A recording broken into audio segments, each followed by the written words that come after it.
Hi guys, welcome back on my YouTube channel. This is Awande Lutuli, also known as Mr. Manandi Nandi. And if this is your first time on this channel, I would like to humbly ask you to please press that subscribe button and join this wonderful family. Okay, if you are a returning subscriber, thank you very much, man, for clicking on today's video. And this is another episode of Career Talks Wednesdays. Okay, and today we have none other than Precious Notico, who is a YouTuber and also a CIMA accountant trainee. And today she's going to tell us more about the CIMA accountant route. So we want to know more about this qualification so that we can have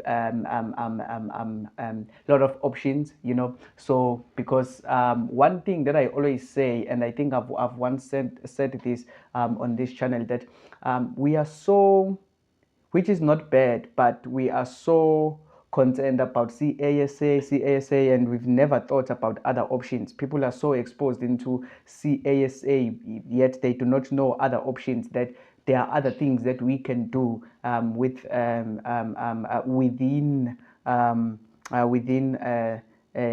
accounting route. There are a lot of things that we can do with accounting. So today we just want to know more about CIMA. Okay. Precious, thank you very much for allowing us that we have this conversation today. We really appreciate you a lot for giving us your time. Yeah, man. Yeah, man. And can you please just greet us and tell us more about yourself? Who is Precious Notico before we even dive into CIMA? Okay, hello Awande, and to your viewers, hello as well. I am Precious Notiko njengoba sakashilo. I am a trainee accountant in the CIMA route, so I am on a path to qualify as a CGMA. I am from Mpumalanga, Malahleni in Witbank. I was raised there, did primary school and high school in Mpumalanga. Then I moved to Pretoria, where I did my undergrad. First, it was in accounting science to be a CA, and then eventually changed to financial science, which is close to that but different.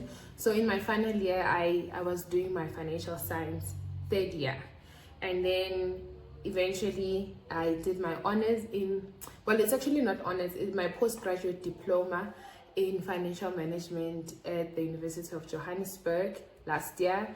That's when I started the channel. So I started the channel in May 2023 because I wanted to educate people about CIMA. I was also figuring out CIMA, and I didn't find information on YouTube about CIMA. And then I thought to myself, you know what, this is an amazing path, but a lot of people don't know about it. So let me do my research and then start a YouTube channel. That's how Precious Notico, the brand, I can say, started in May 2023. And then, yeah, I've been continuing with the channel now that I'm done with my honors, because the channel is supposed to be a document of, it is actually a document of my CIMA journey. It's meant to document my journey, share my struggles, share things that I've learned and picked up along the way, and just to allow my audience to learn about CIMA through my journey, so that, because sometimes you don't know a journey until you've seen someone walk through it, and I want to be that for them, for my viewers. So that's what I've been doing. I've been continuing with the channel. Now I've been, tapping into careers now that I am a CIMA trainee. So I am a CIMA trainee. I'm completing my first year right now in banking, in the banking industry. I'm currently in commercial property finance. The rotation that I'm in now is commercial property finance. And yeah, that's just a bit about me. Okay. Yeah. I'm happy to hear that. You you said something that you started doing accounting science to be a CASA, and I remember that you once shared this in your channel Can you please tell us what led to you changing from accounting science to now it become financial accounting, right? Financial. Yes, yeah. Oh, what led to that change? So, okay, so I wanted to be a CA from the moment that I started doing accounting in I think we started doing accounting in grade 8 because they separated EMS from business studies. So it was business studies and accounting as separate subjects. So I knew that I love accounting. It made sense, like since grade 8, it just made sense without even having to put in an effort. So I did a bit of research and I knew about CAs. I didn't really know much about it, but I knew that I wanted to be a chartered accountant. So I applied and obviously registered at UP to do accounting science. And I went through first, second, and third year of accounting science. But I think the problem started in third year. At the beginning of third year, I just could feel OT. This thing is just not for me. I didn't like accounting, which you need to like accounting as a CA. I didn't like the standards. It wasn't just like, it wasn't clicking. And I think also in that moment, I could have obviously, been more proactive, but I think because of my struggles during the year, so I struggled with anxiety during the year. I remember in June was like the most anxious I've ever felt, like where I had an actual like anxiety attack and everything like that, where I was hyperventilating. I was just not okay, and I think a part of me kind of resigned from the dream of being a chartered accountant. To be honest with you, I didn't have the passion for it anymore, and yeah, I just kind of like kind of thing where I just checked out from my studies and everything, and that did result in me failing 2 of the 4 major modules. So I failed accounting, and what was the other one? I think it was accounting and financial management. So as in failing, as in I didn't qualify for the exam. So when I found out that information, I for the exams for financial accounting and financial management. So, and then at that point I could have written auditing and tax, but I chose not to because in accounting, if you want to obviously be on the path of being a CA, you would have to repeat all 4 modules in order for you to qualify for the CTA. So I did not write any of my modules, even the ones that I qualified for. I didn't go and write, so I just went home. I think the thought process there was gefana, because I would have to repeat all of them anyway. So, and I'm not in the mental space to be writing exams, so I went home, and then I received the academic exclusion letter saying, Sisi, since you do not have any modules that you've completed for the year, because we have year modules, we don't have semester modules. So my credits were 0 for the year, basically, because I did not complete any of my exams. So, and then I appealed, and then I was allowed to re-register, or I was readmitted on the condition that I change from accounting science to financial science. So it was not a matter of I made the decision. Well, I guess by me not writing, it was making the decision not to come back to accounting. So they said I need to register, but then in financial science, and that's how I ended up changing. Okay. So now, then after that academic exclusion journey, in fact, how did you feel after receiving that academic exclusion letter? How was it, that experience? Oh, my goodness. That's where you feel like to translate, it feels like the world is opening and you are just getting inside, like the world is closing in on you. But yeah, it was a thing of I was mentally prepared for it, to be honest. I knew ukuthi if I don't write exams, it means I'm going to be academically excluded. It wasn't a shock. It was obviously painful to actually see the letter. I remember it was on the could have been the 24th of September, of December. So this is the day before Christmas. I was with yeah, it was the day before Christmas. I'm with my sister. I remember I was helping her move from one place to another, so we're very busy. And then I see the email. I ignore it because we are busy. And then eventually I sit down and look at it, and it hit me, Uguchi. So I'm not going back to university. Like this is over. But they did say, which you can still appeal. So when I immediately saw my sister, and she's like, "Oh, okay, we'll just write the letter." I think we drafted the letter the same day. And then that's when we started thinking, okay, what are the things? Like we were very, I think I didn't nest my feelings. Like I think I had cried enough at that point that when the letter came, I didn't have emotions. It was just like, oh, okay, let's write the letter. Yeah, to be honest, it didn't hit me like that because I'd already like went through the process of feeling like that.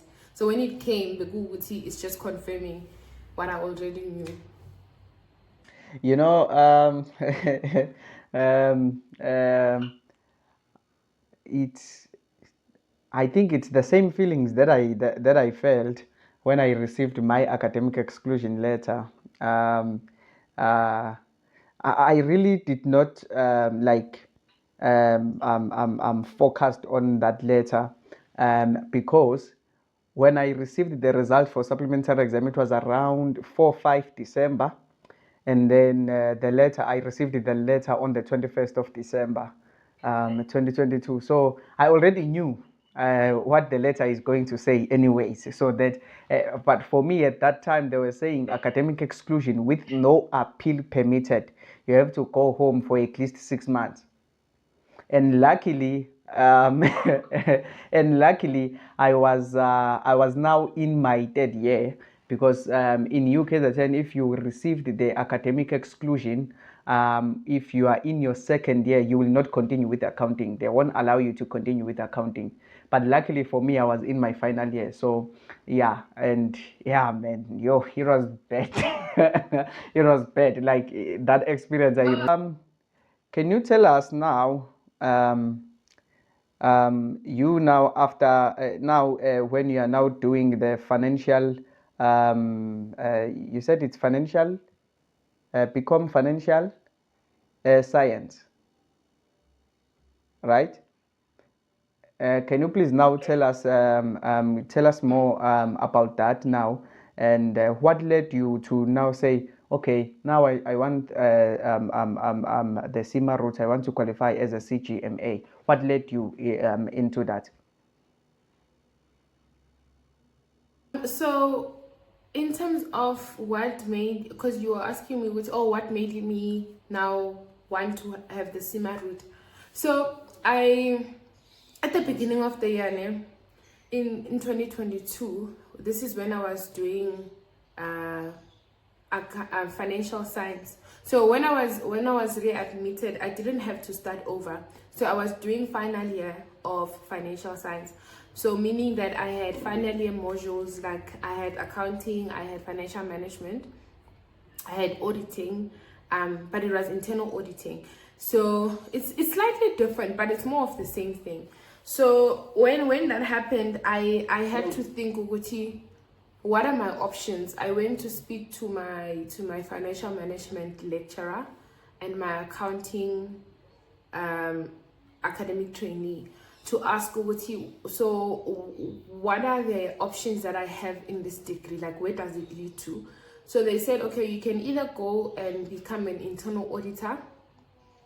I think it's called CIA, which is the Certified Internal Auditors, or yeah, something like that. It was a Chartered Institute of Auditors, something like that, CIA, or you can do CIMA. This was my first time hearing about CIMA. I don't know, I've never heard about CIMA in my life before. So when they said CIMA, I'm like, okay, what is the CIMA thing? They said it's aligned to financial management. So I was like, okay. So this was at the beginning of the year. It was around February when I started the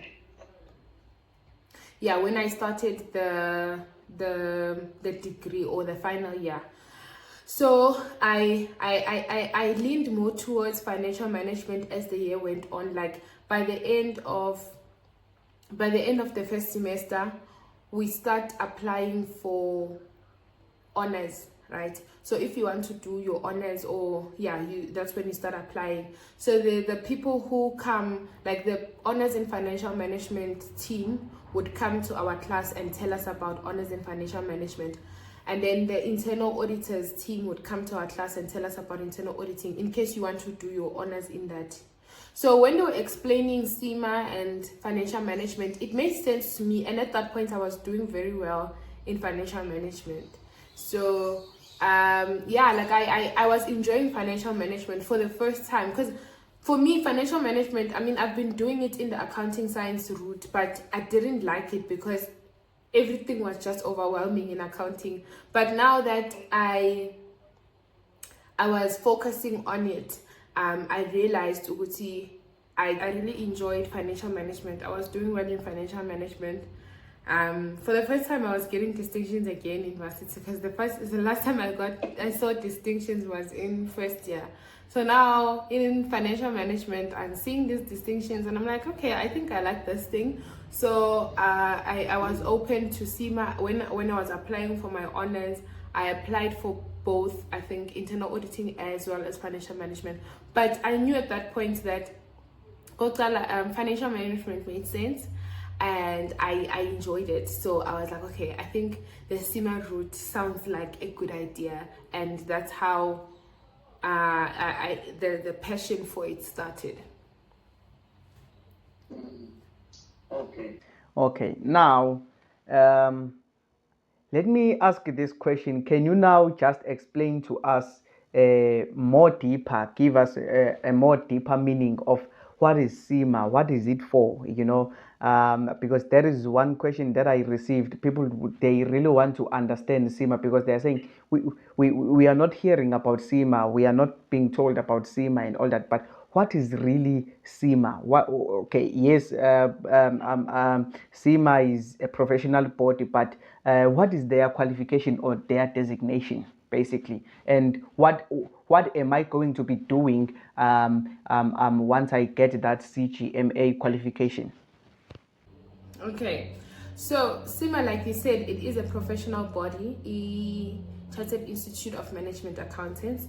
So CIMA is a professional body that is for management accountants. And now you might ask us, what's the difference between a management accountant and a financial accountant? Like, what is the difference between a CIMA or a CGMA and a CA?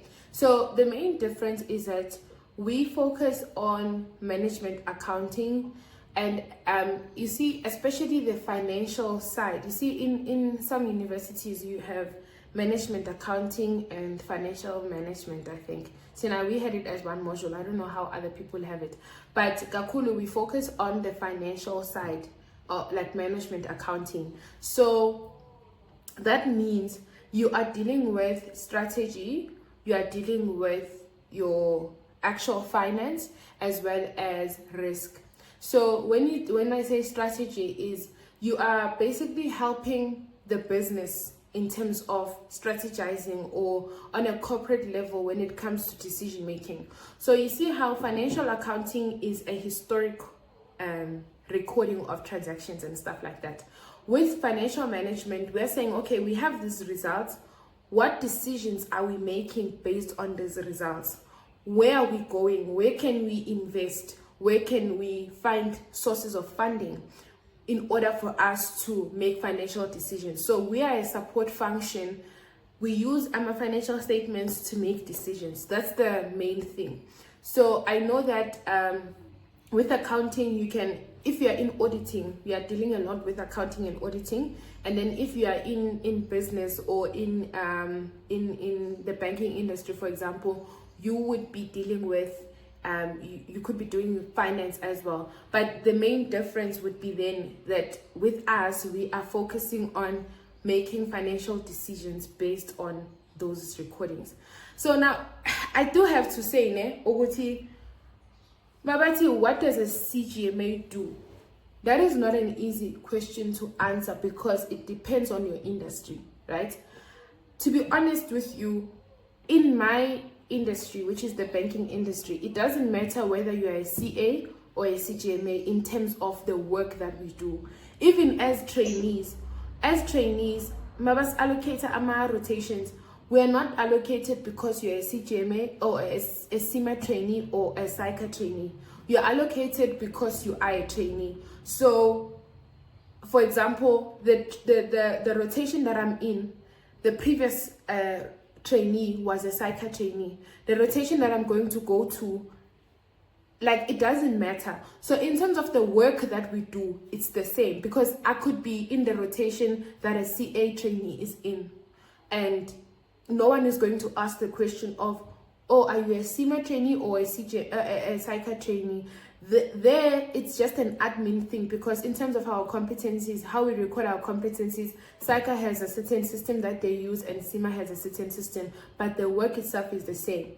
So there are also CGMAs who work in industry where they actually use a lot of cost accounting, like your standard costing, your relevant costing, and things like that.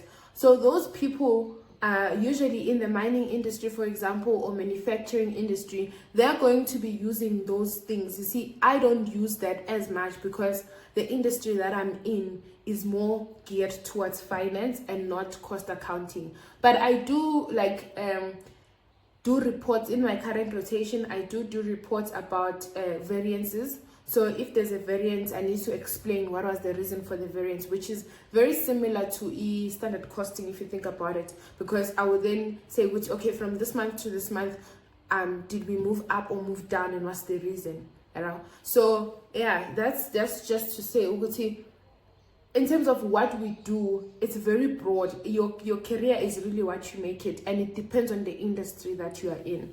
And we see now, actually, as time goes and as people understand CIMA, AMA job posts usually say CA or CGMA. So sometimes there's no differentiation. So where I think CAs could go, where CGMAs maybe cannot go, is with in auditing. We are not registered external auditors, because I know there's this thing called, when you're a CA, you're also an RA, which is a registered auditor, where you can sign. Sorry? Yeah, it's IRPA. Yes. Yes. Yeah. So we cannot sign financial statements to be like audited financial statements as CGMAs. We don't have that, so we don't do that unless obviously you want to be a CA and then you just convert and stuff like that. But we do not give an audit opinion, so we don't do that. But everything else, honestly, is the same. No, I hear you, and I think iyacaca. So now, what exactly they will require? So become accounting. If you are doing become in accounting, you can be able to do like honors in financial management, right? Yes. So entrance to financial honors in financial management. Most universities, if not all, the marks that they look at is accounting and financial management at third year level. So whether you were doing accounting science or financial science, or in other universities they call it financial accounting, or what's the other, become accounting. I think in AUJ, but kind of there's accounting, there's become accounting, and then there's bachelor of accounting, I think. But any of those, if you did financial management and accounting at third year level, then you can get into honors in financial management. Okay, I hear you. Hey, financial accounting. Hey, that module.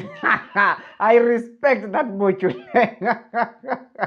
I respect that module. And yeah, I'm doing it this year because I did it in in 2022, when I received my academic exclusion, I failed first semester and I was unable to continue with its 2022 second semester. So yeah, and I was now doing it this year, and I failed managerial accounting and financial management first semester. And then I continued with, but I was able to get the prerequisites, and then I did it in second semester. I actually passed it, man. Results came back 4 days ago, and yeah, I actually passed it. Okay, Yes. okay. Wow, congratulations. Congratulations. I know that you were very worried about it. You were even like studying for the sub already. Yes, yes, because I was so scared of that module. Eh? Now I'm now left with a Okay, special exam, so I'm going to write like a special exam next year, beginning of the year, February. So yeah, I'm hoping for the best, man, for that one module, and I'm hoping that things will go well. So now, okay, now yeah, let us not talk about that. Now, um, tell us, man, how does your day looks like as a trainee? How does your day looks like? And yeah, man, just tell us, how does your day look like? And yeah, tell us more about that. I am hybrid right now, so it means that I go to the office twice a week, and the other days I work from home.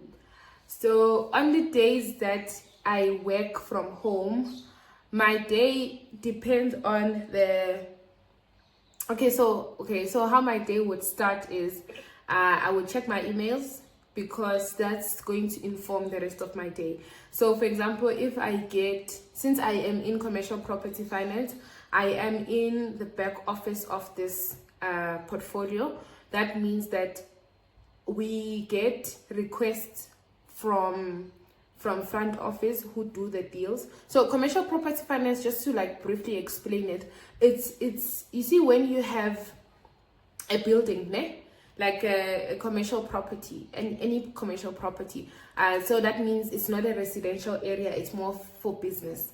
So when you have those buildings, we as a bank buy those buildings, and then we have equity in them, right? So that means we have some sort of ownership in them. Let's say it's a mall, or it's an office space, or it's a retirement village, whatever the case is, we have a stake or an equity in it, and then we develop it and then we sell it afterwards, because we are not in the business of having commercial property. We basically want to make a profit, so we buy, we develop, and we sell. So I have certain entities that are allocated to me, development properties, and I basically look after them in terms of doing their taxes. I do their VAT, I do their municipal charges and municipal fees, in their investments, as well as the actual liquidation of those properties when we are ready to sell.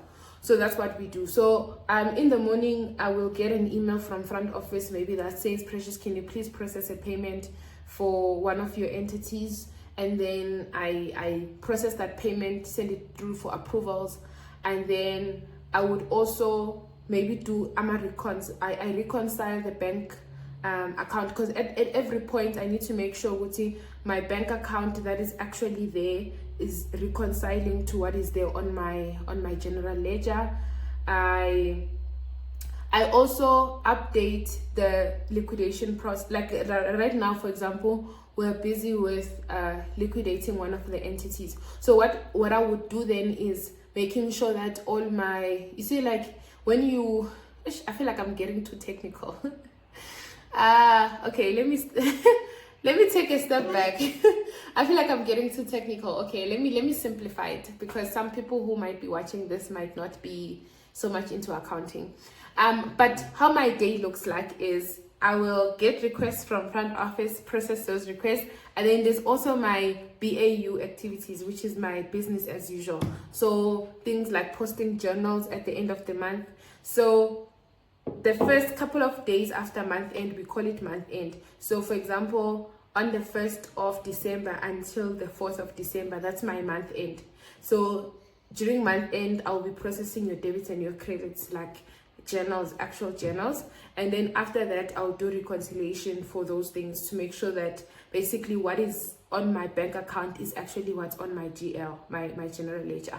And then for example, this week, since we are nearing the end of the month, I need to do reports to front office to tell them how our businesses are doing.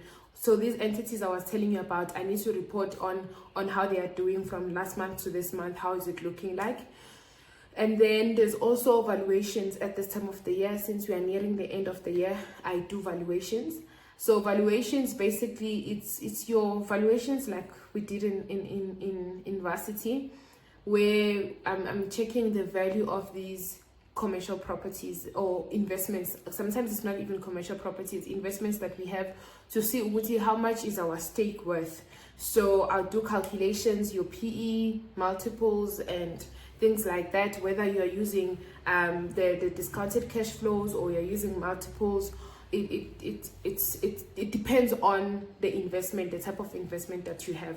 So yeah, that's really how my day would look like. So normally I work from around 8 until, it depends on the day. There are days where I can be done by 4. There are days where I have to continue after, maybe be done by 6, or have to log back in after having dinner and everything. And then on the days that I go to the office, I go there maybe around 7:30 to 8, and then come back around 4:30 to 5.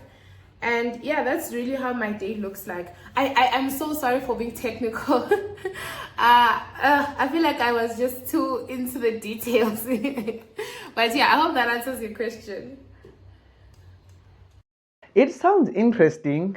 Actually, I believe that it becomes so interesting when you see what you did in varsity and you are now doing it in real life. I believe that it becomes so interesting. I remember when I did my VEC work this year in one of the auditing firms, and and it was a small audit firm. So I was there for a week, and I was actually working with their trainees for that 1 week.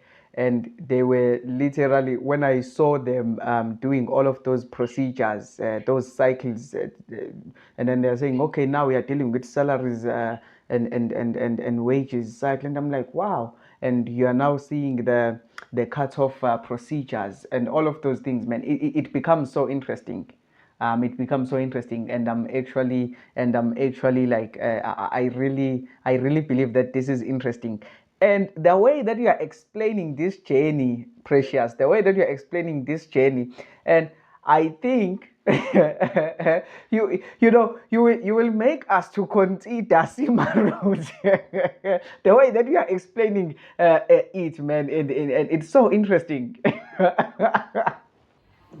You know, I receive so many messages from people who say that they actually, after watching my channel, that's when they started considering CIMA. Even yesterday, I received a DM from someone asking me to be their mentor. Honestly, I don't know what I will be mentoring. I don't know.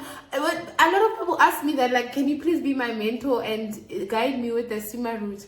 And I think that's the reason why I started the channel. I wanted people to know about CIMA, and I do not oversell it. Like, as in, I'm not going to sell you dreams, but I want people to see like what it looks like. And if this is something that you're interested in, for you to then want to deepen your understanding of it. So it's really an amazing journey. I think I was talking to a friend of mine about whether or not I still want to be a CA, because I do have that option to be a CA, because I only need to write the APC after I qualify. So I'm not sure if you're familiar with the agreement that CIMA and CICA has, but basically what it means, yeah, so after I qualify, so meaning after 3 years of experience, and I finish all my CIMA exams, I have the opportunity to do my APC and then qualify as a CA.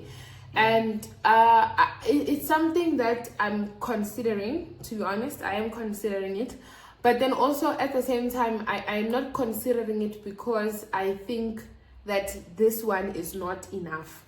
It's more of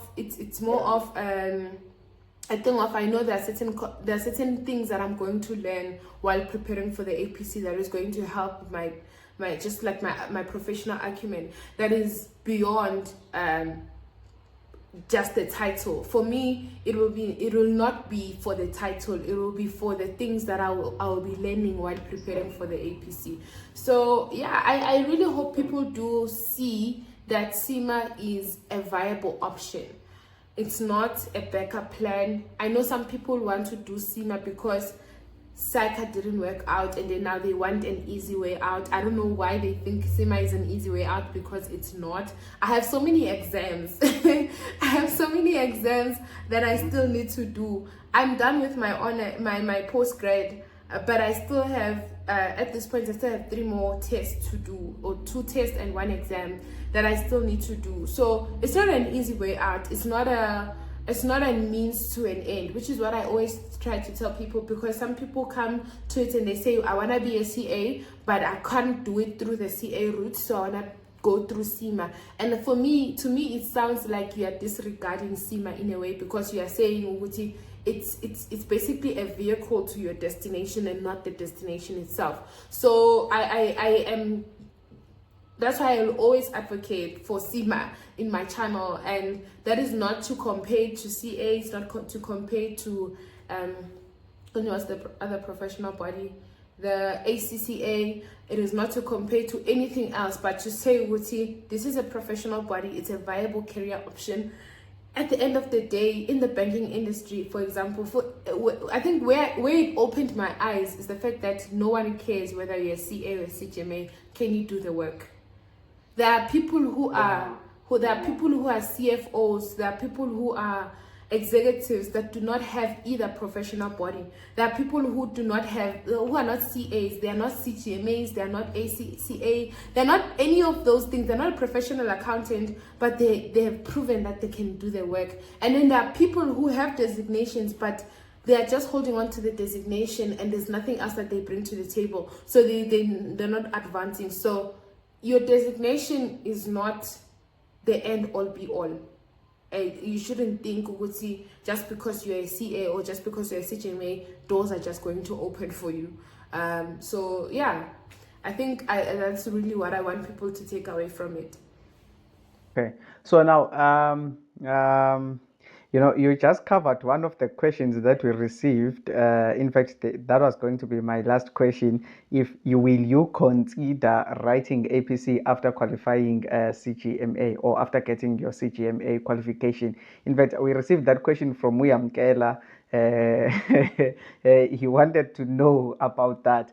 Can you please just take us through the those exams that you have to write, or those board exams? Can you just tell us, and after how long and all of that? And just like, because for those who are doing CASA route, or obviously on their first year they are writing the now they've changed now it's now called IAC. It was ITC previously, so from next year it will be called IAC. And then on there, if they passed that board exam, on their second year they are writing APC, and if they pass that, and then they are almost done. So can you please just take us through on the CIMA route, those tests and those board exams?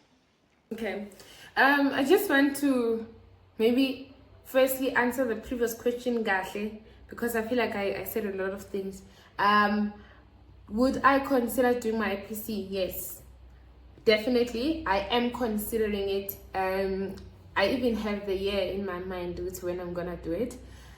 However, that decision is contingent. I think I want to see where my career is at that point. So Precious now and Precious in 2026 is going to be different. So the Precious in 2024 says yes, but I'm allowing Precious in 2026 to make that decision for me. Because I think it's also just going to be a thing of pros and cons. If the pros outweigh the cons, then I will do it. I I think I'm surrounded by CAs. All my friends are in the CA route, so maybe I might do it for peer pressure. I'm kidding, but yeah. So I think it's I have, and I don't want anyone to come out of this thinking that I have anything against being a CA. I mean, honestly, like I said, my friends are CAs. I wanted to be a CA, so it's still a professional body that I respect. I think it's one of the best professional bodies in the world. It's not even my opinion; it's a fact, because they won the best professional body in the world last year. So it's an amazing professional body. But for me personally, I think I want to make an informed decision and see what maybe an MBA would be better at that point than doing an APC. So yeah, I'll make that decision in 2026 when I am done with my training. And then in terms of the exams, so CIMA has quite a lot of exams. It's tests and exams. So we have 4 CIMA levels. It's called the certificate level, the operational level, management level, and strategic level. And each of these levels have what we call OTQs, which are objective test questions, as well as the case study. So at the certificate level, we have 4 tests. They don't have the case study. We have 4 tests. At the operational level, you have 3 tests and 1 exam. So at this point, we are at 8. And then at the management level, you have 3 tests and 1 exam. At this point, we have 12. And then at the strategic level, you have 3 tests and 1 exam, which is 16 in total. At the point that I'm at, or where I started, because of my postgrad allowed me to be exempted from 11 of the 16 exams. So that meant I was left with 5. Last year I wrote my case study, my management case study at the end of the year. I passed it, and then now I am doing my strategic level. So right now, last month, is it last month or this month? Oh, the beginning of this month, I was writing my first objective test, the strategic level, and I passed it. So now I'm left with 2 tests and 1 exam. So yeah, I hope that does summarize it. But for people who are interested in the journey and who have other questions, I have a whole playlist on my channel talking about this. I think you link it on the description, my channel link. But yeah, so if you do have questions about the CIMA test and everything, you can watch that video or that series or that playlist. And then in terms of how long does it take, it really does depend on you. Like for example, these tests that I have left, I could have written all of them this year. However, my organization has a program that we follow. So they tell us when are you expected to write which exam. So that is not dependent on me. But if it was dependent on me, I could have written the remaining tests and exams, all of them this year, because it's self-paced. It just depends on how fast you can grasp the concepts and everything like that. But I mean, this year was just a lot. I don't think I could have, to be honest with you. Work commitments, and work is also not just work, because we have other programs that we are in as trainees. So it would have been too overwhelming. But so at this point, I'm going to finish my exam. I'm scheduled to finish my exams at the end of the year next year. So when the SACA trainees are writing their APC, I'll be writing my strategic case study, and we will both be at the same level. Okay. Interesting. Yeah, man. And I just remembered when I started following you on YouTube, which was last year. And surprisingly enough, you were also on my channel. I was not aware. And I remember when I saw the first comment of Precious, I was like, no ways, Precious Notico just commented on my video. Really? Come on. Oh yeah, I think I discovered your channel through that video, academic exclusion. I think because it was recommended to me because I was searching about the academic exclusion thing a lot, and then I saw your video and I was like, oh, this is interesting, and I started following your other videos as well. So yeah, it's interesting that we've come here now. Yeah, man, and yeah, man, and you are doing so well on your channel, man. And you know what I like about your work?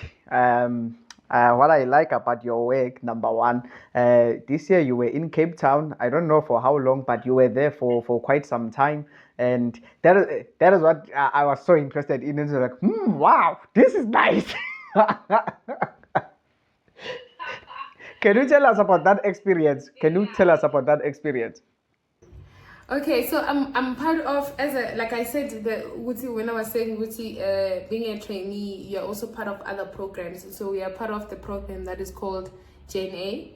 It basically all the graduates in the organization are part of this program, whether you are in treasury, or you are in risk, or you are in internal audit, or global markets, accounting, whatever the case, as long as you're a trainee or a graduate, because we are, no, you are called a graduate trainee basically. So all of us are in this program, and the program has multiple things. They call them immersions. So the first immersion, I think we went to Mahalisberg, and then we were there for about a week, and then other programs are online, and then the second immersion that was in person was the one in Cape Town.